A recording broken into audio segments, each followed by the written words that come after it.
Muito bem-vindos ao programa Viva a Vida. Hoje vamos conversar com o Dr. Fernando Gentil. Ele é professor da Unital e nós vamos falar inclusive sobre direito de família.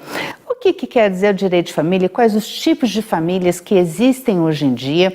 E qual a diferença entre divórcio, união estável e outros temas relevantes? Eu peço que você nos acompanhe também no YouTube, deixe lá a sua sugestão de pauta e se inscreva no nosso canal. É Programa Viva a Vida com Virgínia Machado, ok? E agora, no nosso bloco sobre moda, né? Nosso quadro, vamos conversar com a Maria Quitéria Ortiz.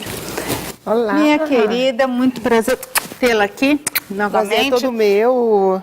Vamos conversar hoje sobre... Então, eu queria agradecer a Regina, que cedeu os nossos looks de hoje. Isso. Da Morena Story.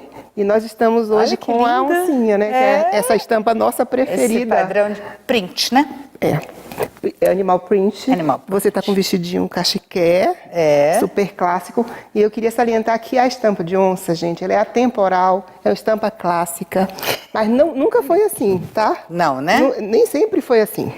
Então, antes dos anos 90, ela era uma estampa que tinha um conceito de brega. Mas hoje, ela é fashion. Brega e vulgar, né? E vulgar, quando você usava lingerie de oncinha, Hoje em o dia conceito era vulgar. é o it da moda. É o chique. É o chique. Gente, tá vendo como a moda muda? Tudo muda. E as famílias mudam também. E é sobre esse tema que nós vamos conversar agora. Quero que você assista e preste sim, bem atenção, hein? Obrigada, meu amor. Eu que agradeço. Até.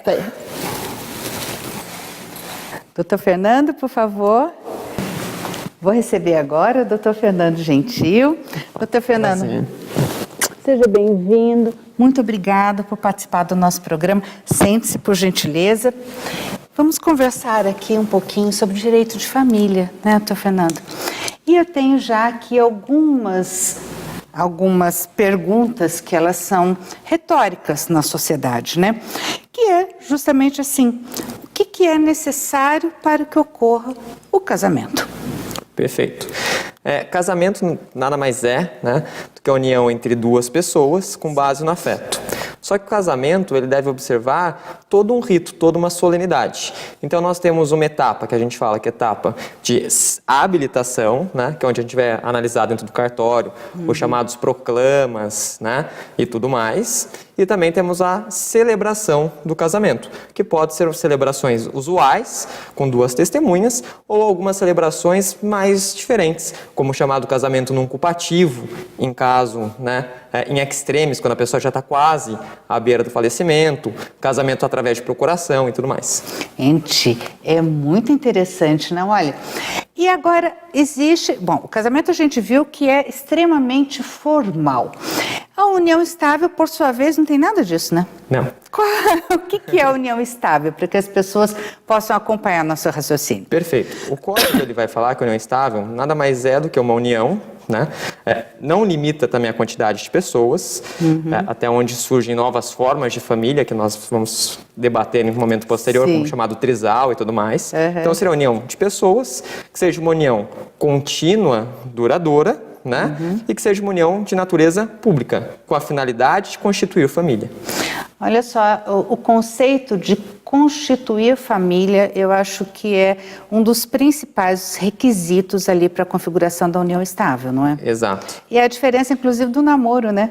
Também, porque as pessoas ficam sempre muito preocupadas, principalmente quando existe a questão da partilha de bens, que é a união estável, o casamento, quando não existe pacto pré-nupcial, quando não existe um contrato particular ou público, o casamento é o regime parcial de bens, está correto? Exato, correto. É o regime parcial de bens. Então, tudo que for constituído ali durante a união estável ou o casamento, na partilha de bens vai ser dividido. Perfeito. Mais ou menos isso, né, doutor? Perfeito. Agora, o namoro, a pessoa fala, e agora? Estou namorando ou estou convivendo? Estou namorando, vou ter que dividir os meus bens? Como é que fica isso, doutor? Então, primeiro que a união estável, a gente fala que é um estado de fato. Em outras palavras, ou você está em união estável ou você não está em união estável. Então, como que eu sei se eu estou ou não em união estável? Nós temos alguns indicativos. Certo. Os dois indicativos principais que a gente pode denominar seriam, primeiro, o tratamento. Então, o tratamento de marido e mulher. Vai na rua e fala, minha mulher, e ela responde, meu marido, né? Por outro lado, não significa que se as pessoas se tratem como, né, olha, esse daqui é o meu ursinho, né? Ela é minha gatinha, não significa que eles não estejam em união estável. Vida, amor, e aí são todos, né, os qualificativos, né? Que podem ser agregados, né? Mas principalmente porque é público, para que todas as pessoas saibam disso, né? É que dessa tratativa, obviamente, surge o segundo elemento indicativo, que é a reputação. Se eu trato como minha mulher, meu marido, quando eu saio na rua, outras pessoas vão falar assim, olha, lá vai a mulher do fulano, né? Olha, lá vai, né? Obviamente, o marido da ciclana. Então, são indicativos. É óbvio que, assim, o fato deles coabitarem é um indicativo que pode estar em união estável. O fato, por demais, de estar como beneficiária dentro de uma empresa é um indicativo de que possa estar em união estável, né? Mas a pergunta é, quando a gente fala desse prazo, a união é estável? Como que eu sei se essa união ela é estável? Tem um prazo para tanto? No Código 16, a gente tinha o prazo de 5 anos. Esse prazo não existe mais, né? Então, em outras palavras, eu posso estar num relacionamento há 15 anos e estar num namoro. Como eu posso, por outro lado, estar num relacionamento há um mês e meio e já estar em união estável? Em razão disso, como união estável, nós temos justamente esse regime de bens, que é o regime da comunhão parcial de bens. Algumas pessoas, para salvaguardar o seu patrimônio, ou seja, para evitar essa comunicação dos bens, começaram, né, a realizar o chamado contrato de namoro. Então, esse contrato de namoro é um contrato realizado, na verdade, com a finalidade de se furtar dessa comunicação dos bens. E dá certo? Os tribunais, eles reconhecem? Então, como a gente fala... Porque tem que ver se, inclusive, isso é... Não, que é legal, lógico. Mas é reconhecido? Vale a pena? Então, na verdade, não vale tanto a pena. Eu explico por quê. Porque a união estável é um estado de fato. Em outras palavras, os tribunais, o judiciário, ele valorando esses elementos, ele valorando a existência da união estável, ainda que a pessoa tenha um contrato de namoro, esse contrato de namoro, se não corresponder com a realidade, o namoro, ele não vai valer para praticamente nada, né? Olha, para encerrar assim de forma bem objetiva, quais os deveres da união estável e do casamento? Perfeito, né? O casamento, ele tem alguns deveres do matrimônio. Eles são trazidos no artigo 1566, como fidelidade, né? Como por demais a ideia da coabitação e ainda mútua assistência, né? Sustento, guarda e educação e o dever de respeito. 2 desses deveres são bem distintos da união estável. O primeiro é o dever de fidelidade recíproca. Por quê? Porque o casamento ele foi pensado para 2 pessoas. Acontece que hoje, com essas novas formas de família, com esses novos arranjos de família, nós temos algumas famílias que são compostas por mais de 2 pessoas.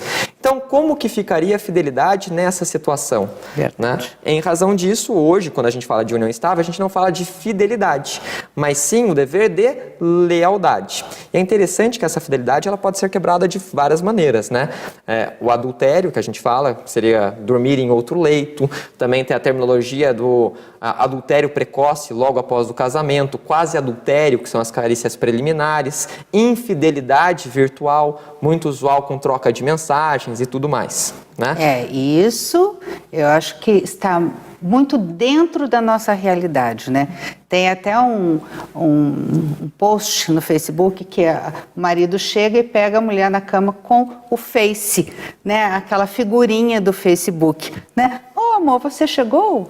Sabe? Exatamente. Então, a gente tem que vamos conversar mais sobre isso e sobre os tipos de família que hoje existem no próximo bloco. Não sai daí porque essa notícia, olha, ela é picante.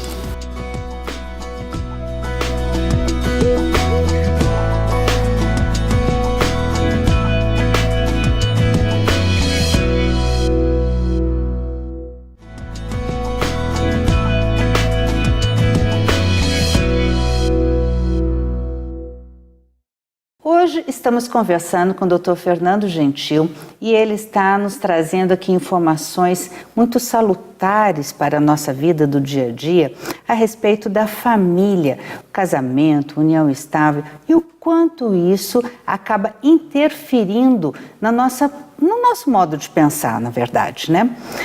Doutor Fernando, nós estávamos conversando aqui sobre famílias, né? E eu queria saber quais as novas formas de família existentes, porque é incrível, a gente acha que na verdade, pai, mãe, um filho, 2 filhos, 3 filhos, né? Quando isso mudou? É interessante falar que a nossa Constituição, no artigo 1º, inciso 5º, ela traz como um dos fundamentos, né, da nossa Bíblia política, seria justamente a ideia do pluralismo político, né? Em outras palavras, o direito de família, ele abraça esse pluralismo. Então, hoje a gente fala do princípio da pluralidade familiar. A nossa Constituição, por exemplo, ela traz 3 formas de família, tão só. Ela vai falar da família casamentária, aquela oriunda do casamento, né? Temos a família convivencial, que nós trabalhamos anteriormente, união estável. Certo. E temos ainda a família monoparental. O que é monoparental? É aquela composta por um dos pais e os seus filhos. Entretanto, como o nosso direito de família ele é baseado no afeto hoje e no amor, então começaram a surgir diversos arranjos, ou seja, novas formatações de família, que ainda que não estejam na nossa Constituição, são obviamente possíveis. Exemplo, família anaparental. O que é a família anaparental? É aquela família sem a existência dos pais. Então, nessa proposta, a gente pode falar aquela família composta por avó, né, e os seus netos. Que é muito comum hoje em dia, né? Muito comum. Sim, tio e sobrinho, ou só entre irmãos, né, já que perderam os pais. Então, isso seria uma família anaparental. Temos ainda a família que a gente pode trazer, que é o trisal, que é aquela oriunda de um poliamor, né? Onde podemos até citar aí Dona Flor e seus 2 maridos, que seja, né? Que um dos maridos estava falecido. Moderno o negócio, mas olha, você vê que essa história aí já é antiga, esse filme é antigo, hein? Antigo, Já existia, que hoje está mais formalizado, digamos assim, mais aceito, né? Isso. Então, temos o trisal. Temos hoje também uma família chamada de família mosaico. O que é essa família mosaico? Né? Recomposta, reconstituída. É aquela família oriunda de diversos arranjos familiares. Então, por exemplo, eu sou casado, tenho 2 filhos. Encontro uma mulher que era casada e tinha 2 filhos. Ela se separou, eu me separei, nós nos unimos, né? E temos outros 2 filhos. Ou seja, meus filhos, seus filhos, nossos filhos. Exato. Tem até um filme do Steve Martin, já que a gente trabalhou de filme, que chama Os Meus e os Seus e os Nossos. Isso seria uma família mosaico. E mesmo assim, continuam surgindo novas formatações de família. Uma delas, que até recente, agora do final do mês de junho, foi o chamado casamento sologâmico, né? É óbvio que o direito ainda não concorda com isso, que é o casamento de uma só pessoa, né? Ela falou que ia se casar com ela mesma, né? Tipo, eu me amo demais. Meu Deus! Isso é o máximo do egocentrismo, não é? Exato. E ela se casou com ela mesma. Óbvio que para o direito esse casamento não teria eficácia, porque como nós pontuamos no bloco anterior, para que haja o casamento tem que ser uma união de 2 pessoas, solenidade. Como que ficaria o regime de bens? Tudo bem, comunhão universal, né? Ou a polifamília também, né? Exato. A polifamília, não sei se vocês sabem, mas seria várias pessoas casadas. Sim, sim. Não é isso, doutor? Exato. Então, tem de tudo, né? Agora, e o que seria a família eudemonista? É assim que fala? Eudemonista, perfeito. É que eudemonistas é um movimento que a gente pode falar da filosofia, onde as pessoas elas buscam justamente a proposta da felicidade. Então, a família eudemonista são as novas formas de família existentes no nosso Código Civil, porque são as famílias mais preocupadas com a felicidade dos membros que a compõem. Então, essa seria então a ideação acerca dessa família eudemonista, uma família que vai buscar o amor, a felicidade. Né? E quais os desdobramentos? Inúmeros desdobramentos. Por exemplo, né, hoje o nosso STJ já franqueou a guarda de animais. Né? Por quê? Porque eles entenderam que na psicologia, algumas pessoas têm tanto afeto, mas tanto afeto, que essa proposta de felicidade, de afeto, de amor pelos seus animais, que é como se eles fossem membros da família. Então vamos supor que eu fosse casado e só tivesse um animal, um cachorro. Eu me separo. Poxa, mas aquele cachorro, né, era tudo para mim, é como se fosse meu filho. Com quem que vai ficar a guarda? Tem prestação alimentícia? Isso que o STJ falou ano passado, concedendo. Perfeito. Eu acho que a justiça ela tem que se adequar às necessidades da sociedade. Se a sociedade é dinâmica e se a sociedade acaba evoluindo para padrões diferentes daquele normais e comuns, o judiciário tem que se adequar e tem que começar a julgar e decidir, porque a principal função do poder judiciário é justamente levar paz à sociedade, né, doutor? Exato. Agora, para a gente encerrar, quais as diferenças existentes entre o Código Civil de 16 e o Código Civil de 2002? Tem muita diferença? Tem bastante diferença, né? O Código Civil, ele acompanha a proposta do filme Rei Leão, o círculo da vida, né? Os direitos surgem com o nascimento com vida. Depois de uma certa etapa, nós notamos que nós não temos só direitos, mas também deveres, direito das obrigações. Essas obrigações devem ser materializadas, contratos em regra natureza patrimonial. Entretanto, temos contratos afetivos, que é o casamento, que nós estamos debatendo. E depois do casamento, a morte. Então, no Código 16, o casamento era uma proposta de vida. A gente falava que era um círculo natural, né? Então, a finalidade do casamento era a procriação. Só tinham direito os filhos genéticos e tidos dentro do casamento. Sim. Por isso que surgiam aquelas terminologias que a gente falava discriminatórias, né? Então, por exemplo, filho legítimo, filho bastardo, né? Filho adulterino e tudo mais. Tem gente que ainda pensa que isso existe, hein? Não existe mais. Sim, é bom deixar bem explicadinho. Exato. Isso era no Código de 16, né? 1916, até porque a gente já passou, né? A sociedade daquela época exigia isso, Exato. Né? E o homem mandava no lar. Então, a família era uma família hierarquizada, né? Tínhamos o Instituto do Pátrio, o homem, poder. E hoje? Hoje tudo isso mudou. Até como você acabou de comentar, se a sociedade ela evolui, o direito também tem que evoluir. Por quê? Porque se o direito não evolui junto com a sociedade, ele começa a se tornar desacreditado. Sim. Né? Em outras palavras, hoje, com a base nesse afeto, nesse amor que a família é eudemonista, começamos a admitir, por exemplo, casamento em relações homoafetivas. Então, a percepção que era antes considerada natural se torna uma percepção cultural.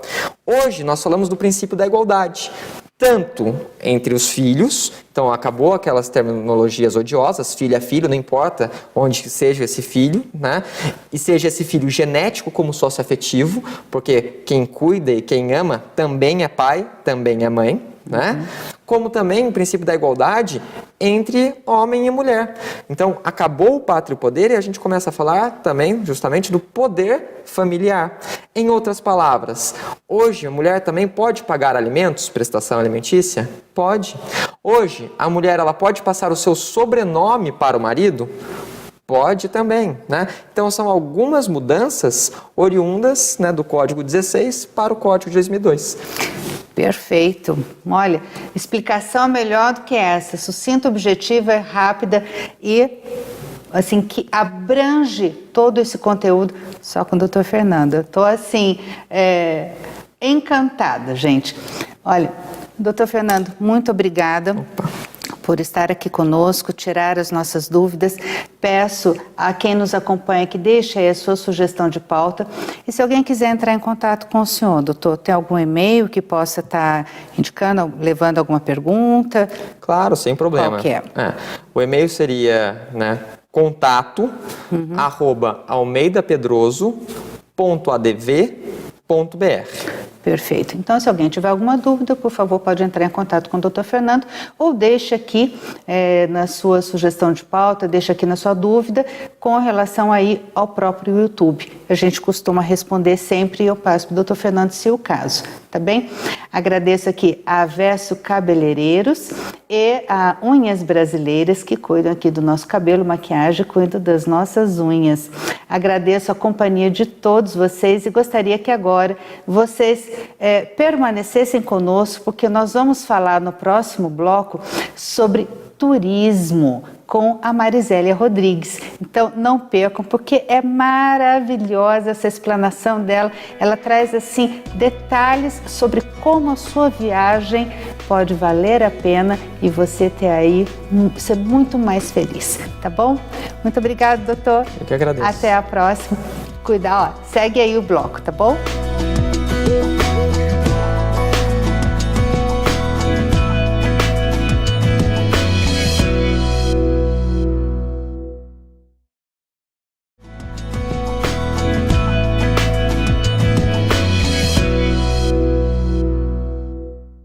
Retornamos com o nosso programa Viva a Vida e agora com o quadro Viva a Vida pelo Mundo.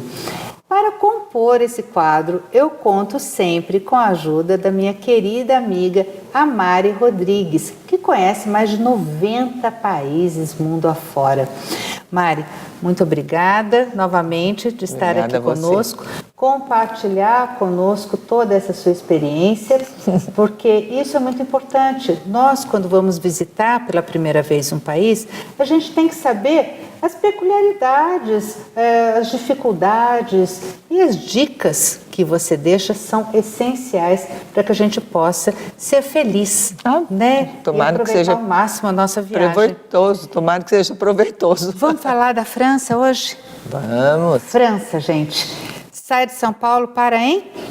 Paris. Paris. Cidade né? Luz. Cidade Luz. Em Paris, o aeroporto é muito longe do centro? Os dois são longe. Existem 2 grandes aeroportos, os 2 são longe. Táxi é caro. Táxi é caro. Saber. Tem Uber lá?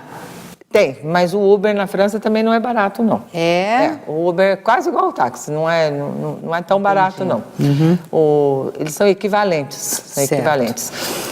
Na França, é um país para nós, mais caro, em tudo. Em tudo. Em passeio, em comida, em hotéis, e em tudo. E hotel, mas é belíssimo.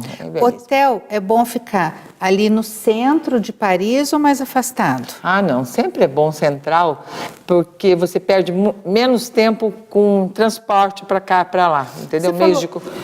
Você falou, desculpa te interromper, mas você falou de táxi e Uber do aeroporto. Mas tem trem, metrô? Tem trem. Tem o ônibus do aeroporto. Às vezes compensa muito mais você contratar um transfer no Brasil. Certo. E você paga o transfer em cruzeiro, em reais, cruzeiro, em reais. Certo. E você vai personalizado ali. E tem também transfers coletivos, que eles pegam várias pessoas no próprio aeroporto e levam nos hotéis. Nos 2 aeroportos? Nos 2 aeroportos. Tá. Geralmente é o Charles de Gaulle. Quanto custa mais ou menos?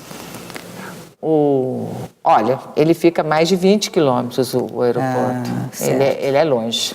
Então fica o quê? Ele é longe. 20 fica euros, mais de 50. Ah, não. 50 euros? Não, 20 Isso é pouco, bastante. mais de 50.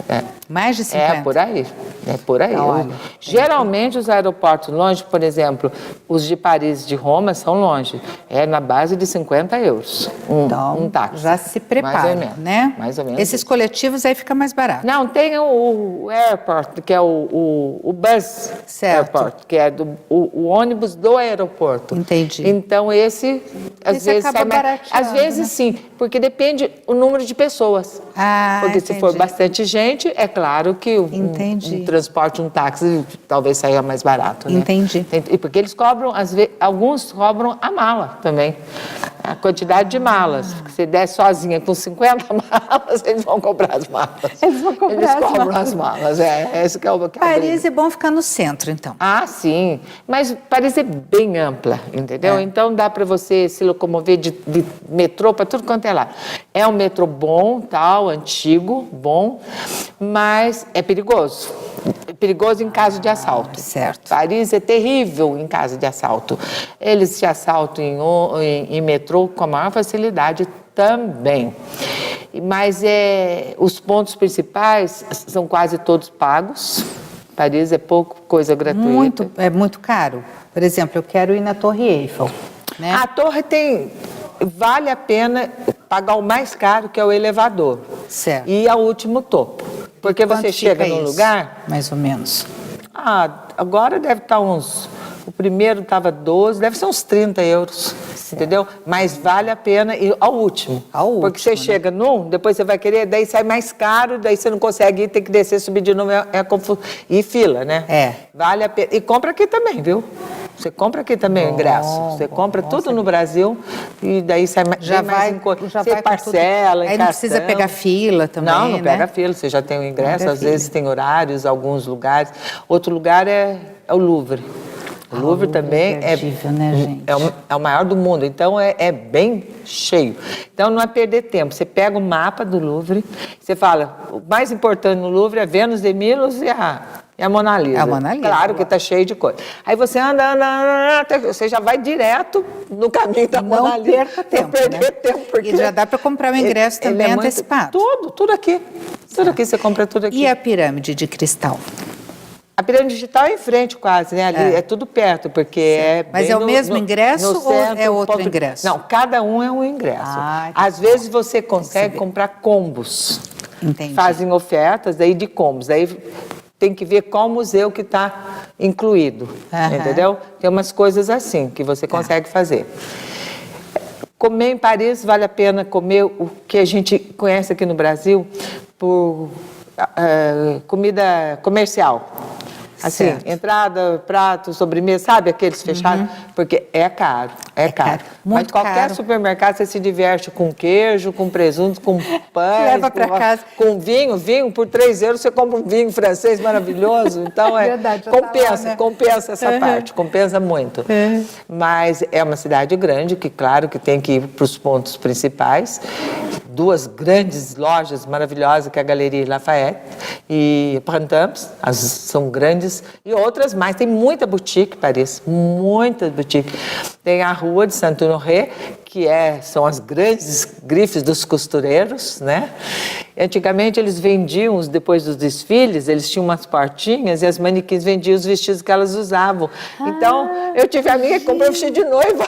Nossa, comprou vestido de noiva baratíssimo. Eu acho que na época era da Chanel até, se não me engano, foi da Chanel que ela comprou. Foi muito divertido. Compra, sabe? Você compra, elas vendiam, porque o que elas iam fazer com aquilo? Mari, e também tem o ônibus que é excursão, todas né? As grandes capitais tem, todas. Todas da Europa? Todas. Você compra o ônibus, vai descendo nos pontos de interesse, tem passe para 2 dias. Mas também é rápido, perdeu o ônibus, um abraço. Não, ônibus de passeio? Não, tem a cada 20 minutos. Você desce, passeia, fica 2 horas, por exemplo. Aí você pode pegar aí você volta no mesmo ônibus. ponto, fica lá esperando, passa outro. De 20 minutos está passando. Com o mesmo ingresso. Horário, com o mesmo ingresso. Entendi. Tem um certo horário, alguns deles, entendeu? E é alguns param às 8, os outros. Estava na base acho que de 35 euros, 40 euros. Eu acho que vale a pena. Vale para 2 dias, você falou. Não, esse é para um dia. Esse para um dia. Para 2 dias vale mais porque tem mais desconto, entendeu? Imagino que sim. Né? Aí você vai, porque é bastante, igual tem Valitê, daí você vai em Montparnasse, vai em Montmartre, tem os castelos. Porque é lindo, a Sacré-Cœur é maravilhosa aquela basílica. Não só a igreja em si, mas eu digo os arredores ali, que são os grandes, é um bairro meio boêmio, é bem interessante. E a vida noturna também vale a pena, né, Mari? Os Lido, são casas, Moulin Rouge, então são casas muito bonitas de show. Não pode deixar de conhecer. E agora tem que ver a Notre Dame destruída. Nossa, é verdade, que agora virou ponto turístico, Notre Dame caiu mesmo. Mari, e passeio no Rio. O tem passeio? alguns combos que tem um passeio incluso. Do Rio, tem vários. Tem que pesquisar, Paris tem que pesquisar. Entendi. E as regiões da França que vale a pena conhecer? Regiões? Quem gosta de vinho, tem Bordeaux, a Bretanha tem outro tipo de vinho, a Normandia tem outro tipo. Os vinhos são baratos. São várias regiões. Olha, a França, para Paris, eu sempre digo, não pegue 4, 5, 6 países. Vai para 2, se tem 15 dias, fica metade num, metade no outro, pelo menos para conhecer essa cidade. Paris tinha que ficar senão, um mês tem que lá ficar conhecer, bastante tempo, senão você não conhece. Fala, tive em Paris, você viu isso? Não. Você viu aquilo? Não. Passou. Passou. Você esteve, mas não viu. É isso. Esse é o problema, tem que ficar mais tempo na cidade. E o sul da França também vale a pena, né? Ah, sim. Claro. A França é muito bonita. Você vai voltar tem uma aqui. região, tem uma cidade muito grande, eu vou falar bem rápido, de Marseille, que é a segunda cidade da França. Aquela região é belíssima. É belíssima, que é a região de Avignon, essas aí. Você vai prometer para mim que vai voltar aqui para a gente falar só sobre a França. Ou, assim, as regiões da França, o sul da França. Provence. Né? Para a gente conhecer certinho. Meu amor, muito obrigada. Rapidinho. Olha, muito rápido, né? Espero que você tenha aproveitado bastante, que você tenha anotado aí. Acompanhe o nosso programa no YouTube, Programa Viva a Vida com Virgínia Machado, no nosso Instagram, @programa_Viva a Vida e no Facebook, Programa Viva a Vida. Nossos agradecimentos especiais a Verso Cabeleireiros, que fica ali no coração de Tremembé, e a Unhas Brasileiras, que fica ali na Avenida Desembargador, em Taubaté, pertinho do Mercado Municipal. Um grande beijo para vocês, muito obrigada pela companhia. Até semana que vem.